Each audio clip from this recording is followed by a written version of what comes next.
Good morning, everybody. Thank you so much for joining me on this Easter morning. I am super excited to be here with you guys, and I hope that you're all safe and happy in your homes this beautiful Easter.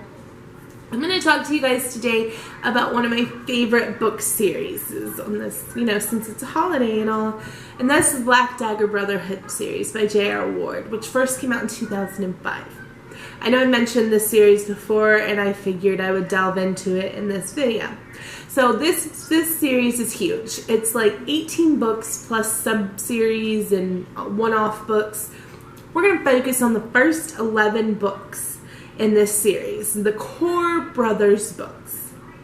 What is a brother, and what is the Brotherhood, you might ask? The Brotherhood is a race of fighting vampires that keep their vampire race safe from the Lessers.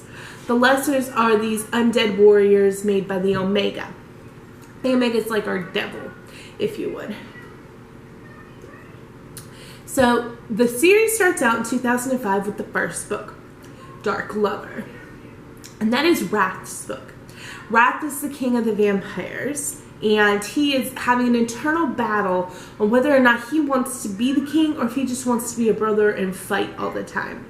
And in this book, he meets Beth, the half-breed daughter of Darius, another brother. And half-breed means they're half vampire, half human. So they fall in love and become the king and queen. Also, I should say spoiler alert on this video. There will be mild spoilers, nothing that's going to ruin the series for you, but I do want you to know that I'm going to be talking about events that happen. So Wrath and Beth fall in love in the first book and set the tone for the rest of the series. You meet all of the core brothers and their small-knit group of elite fighters. It becomes pretty apparent throughout the series, though, that this small group needs to expand. They're dying out. There's not enough of them. The Lessers are multiplying daily, and they decide that they're going to train younger vampires to fight alongside them. They might not be in the Brotherhood, but they will be in the training center and they will fight alongside them. And the second book is Rage's book. Rage is Hollywood. Rage is the most good looking. He's got the long flowing locks. He is outgoing, but he deals with an inner beast. When he gets angry or out of control, he was cursed and he turns into a literal beast. And it takes Mary, sweet, demure, very introverted Mary, to balance him out. And the thing that I love about this book is that it's about the balancing of two people. How love can really, you can love somebody who's the exact opposite from you, and how well they play off of you, and how it equalizes you. So it's a beautiful story, and that's Lover Eternal, Rage's book. It's the second book in the series. The third book in the series is Zadist's book, Lover Awakened. Lover Awakened is about Zadist, who is the bad boy of the Brotherhood. So he is the tatted up, loves inflicting pain, just underground nitty gritty of the Brotherhood. And he falls in love with Bella, who's this aristocratic beauty. Problem is his twin, Fury, also falls in love with Bella. But it's never really a choice for Bella. Bella loves Zadist from the moment that she meets him. But Zadist is very unwilling to accept that she loves him. Like someone who has been through traumatic experiences. He was kept as a slave when he was younger. He can't accept that someone like Bella loves him. And so because of that, it's a fight of worthiness. Is he worthy of Bella? And it's a beautiful love story between Zadist and Bella, and knowing your own worth and loving yourself enough to be loved by another person. So I really highly recommend book number 3, Zadist's book, Lover Awakened. The fourth book is Lover Revealed, and that's Butch's book. This is the first time we see an interaction with a full human. And I love that they don't treat him any differently. Once he is accepted as not a danger, Vicious takes him under his wing, and they're like best buds, and they're bantering back and forth. And Butch finds love with Marissa, who is part of the Glamira, which is like the highest level of vampire aristocracy. And their story is really amazing in that Butch has a very selfless love for Marissa. And you'll see in some of the choices that he makes in this book to be with her long term. Book 5 is Vicious's book.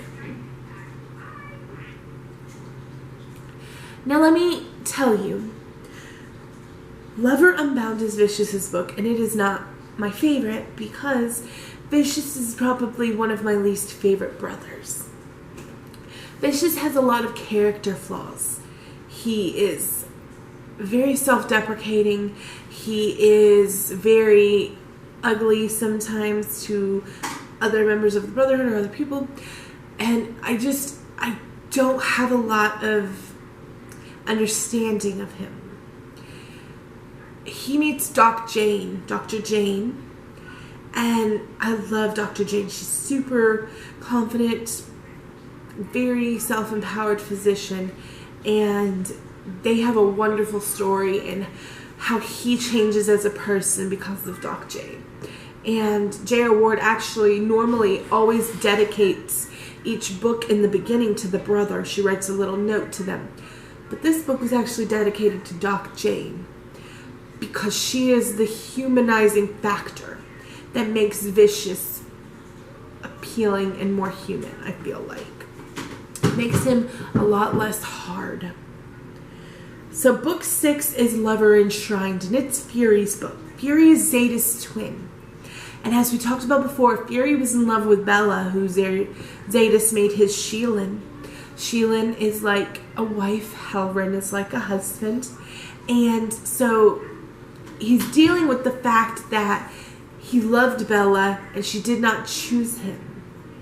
And she's still around all the time because they live in one big household, the brothers do. So he sees her and she's carrying a young of his brothers. And he meets Cormia, who is a chosen. You'll learn what a chosen is in the book. I don't want to give too many things away. But Cormia is a chosen, and he meets her and learns that maybe Bella wasn't what he needed. Maybe Cormia is what he needed. We don't always know best what it is we need until it's right in front of us, if you would. But the next book is Lover Avenged, and this is probably one of my top 3 favorite books. Probably my number 3 favorite book. Lover Avenged is Revenge's story, and it's the first book that is not a brother. Revenge owns the nightclub that the brothers hang out at a lot. And he meets Elena, who is a nurse. And to give you a little background on Revenge, he's a drug dealer, nightclub owner, kind of a rough and tough guy. And Elena is this very sweet, compassionate nurse. And that's how Revenge meets her, is that she is his nurse.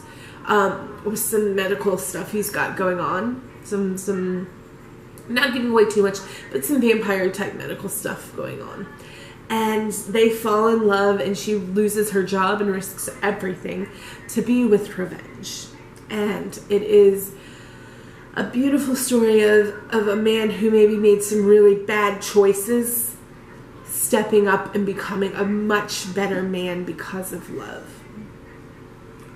The next book, book 8, is John Matthews' book. Now, John Matthew was the young man that we met in book number 2, who was a pre-trans. And he was taken in by torment in his Sheelin Wellesley. And he is now grown into another fighter.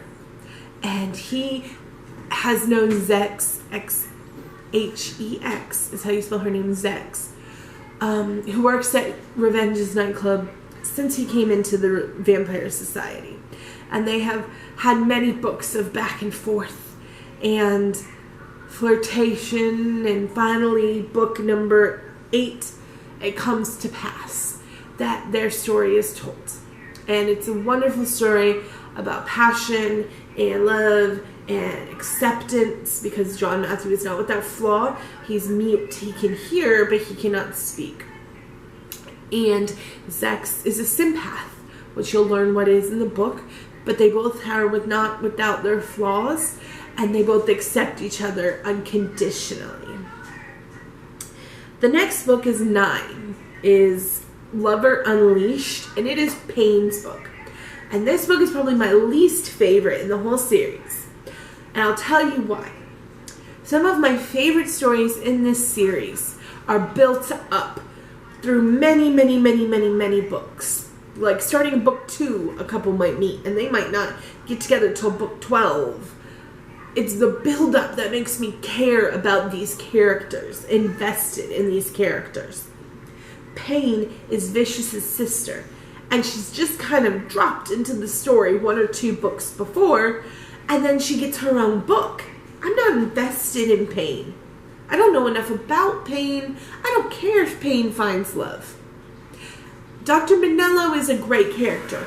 Her Halrin, her significant other, is a fantastic character in that he comes in and he works with Doc Jane as a physician for the race. But to be honest, I wasn't invested enough in this book because she didn't earn her own book. I felt like it was too soon. The next book I will talk about, though, is Lover Reborn, and it is Torment's story. My second favorite book. Torment is my favorite brother. Hands down, there will never be a question about it. Of all the guys, Tor is my guy. He is the daddy kind of the group in that he keeps the other guys in line. He's Rast's right-hand man when he's there. He takes off for a while in the books because it's something that happens. And when you read the series, I'm definitely not spoiling this major thing that happens. Something happens, though, and Tor takes off for a while. But he returns in Lover Reborn. And he finds love again with Autumn. And Autumn is a fallen chosen, and you'll read about their story and how many hundreds of years it is coming to pass in Lover Reborn, book 10. The last book I'm going to talk about is book 11. Book 11 is my favorite. It is called Lover at Last, and it is just that, at last. This is Blaine and Quinn's story, and Blaine and Quinn's story starts way back in book 3. They are both fighters in the training camp that the Brotherhood opens to instruct more fighters. And Quinn and Blaine are both boys, so heads up. Blaylock is very confident in his homosexuality. He knows that he's gay. He's not trying to hide it from anybody. He wants to be a fierce fighter. He wants to serve the king, but he can also be gay, and he's okay with that. Doesn't define who he is. Quinn is not okay with being gay. And for many books, you see these two best friends fight their feelings for each other. Mostly Quinn. Because Quinn is not ready to admit that he has another flaw, which is what he sees being gay as. It all comes to pass in a massive battle where the two do realize their feelings for each other. And I'm not going to tell you whether it ends happy or not. But Blaine and Quinn's book is my favorite because it has depth and it has a lot of build-up, years worth of build-up. And it comes perfectly in tuition in this book. I remember when J.R. Ward released the cover of this book. So she releases the cover a little bit before she releases the book. And I remember everybody knew it was going to be Blaine and Quinn's book because the cover, obviously, was the two fighters. And we were all just on pins and needles waiting for this book to get dropped. And it did not disappoint. J.R. Ward was so intricate and careful and precise with the way that she played everything out in this book that you didn't feel like it was a rushed ending to a very invested storyline. Outstanding work on this one. By far my favorite is book 11, Lover at Last. On that note, what am I currently reading? I told you guys I was reading Overlord, and I did finish it. It is by, I'm going to massacre this name, but it is by Kujani Mariyama, and I enjoyed it. It is not what I would normally read, as I told you in my last video, but it was really well done, and it was extremely investing story about this video game and what it meant to some players. And I highly recommend that you give it a try, even if you're not into Japanese light novel, even if you're not into video games. There's characters in it that you will get invested in, and you will care what happens to. I'm also still reading The Siren by Kira Cass. It got bumped around a little bit by a few other books that I wanted to cover. I also have a question for you guys today. I have a couple of different series that I want to do videos on. If you can let me know which one you would like to see most. I have a selection of J.R. Ward's series called the Bourbon Kings. So I can definitely review the Bourbon Kings series. I also have a handful of John Green novels that I love. They're not a series, but they are my top 3 or 4 favorite John Green novels that I can do. I also have read this book by, I believe the author's name is Ace Kuhn, and there's a few that I could review from them. So on that note, what are you guys reading?